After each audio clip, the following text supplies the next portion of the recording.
EM radiation. That's another word for electromagnetic radiation. EM radiation, EM, electromagnetic, that's what it's short for. And there are 7 types of electromagnetic radiation. And together we call these 7 types the electromagnetic spectrum. And that is written short in EM spectrum. When we talk about EM radiation, EM spectrum, you know what we're talking about. What are these 7 types? Well, radio waves, microwaves, infrared, visible light, ultraviolet, X-rays and gamma rays. I think there are some familiar names among that. Visible light, of course, yes. You're using that to watch this video. X-rays, your monitor is not emitting X-rays, but you can be monitored by X-rays inside. There's a reason we put them in this order, because there's something more about EM radiation, electromagnetic radiation. It has no mass. You can't put it on a scale, but it will not do anything to your scale. EM radiation has no mass, but it does have energy. And there is something with that energy. It's not just one constant flow of energy, but the energy is divided into equal portions. And we call these photons. And these photons, yeah, that's what the reason we have these 7 types here. They're mentioned above in the order of increasing energy per photon. So the radio waves have the photons with the least energy. Visible light has the energy, the photons with the average energy, and gamma rays have the photons with the most energy.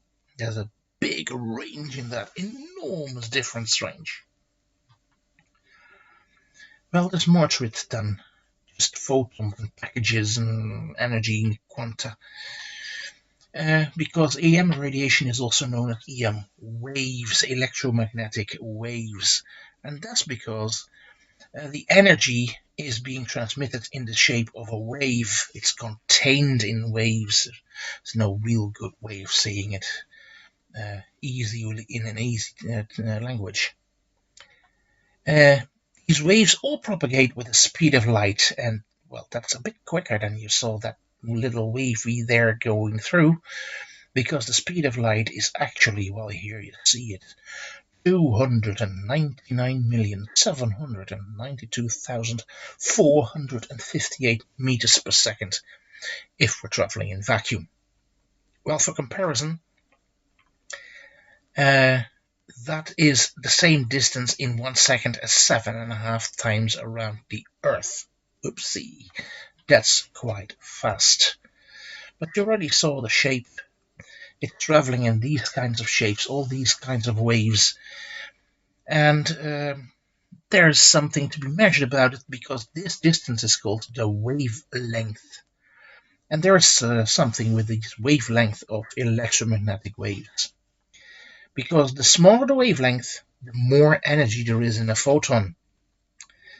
As I said, the visible light is about in the middle of the entire EM spectrum. It's type number 4 of 7. It's in the middle.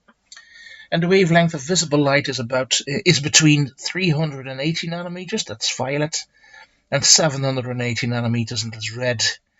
And for comparison, that is about 1/100th of the width of a hair. So that's the middle part of it. Radio waves have the smallest energy per photon, the least energy per photon. Then they have the largest wavelength, and they can have very huge wavelength. The largest wavelength in radio waves can be up to 100 times the diameter of the Earth. That's very, very big. And even the one we use for radio communication are still in a wavelength of a few meters. On the other side, the other end of the spectrum, literally, we have the gamma rays. They have the smallest wavelength, and that's even so small it can be smaller than the nucleus of an atom, 10 to the minus 16th meters. So that's quite small. Well, that's all you need to know about electromagnetic radiation.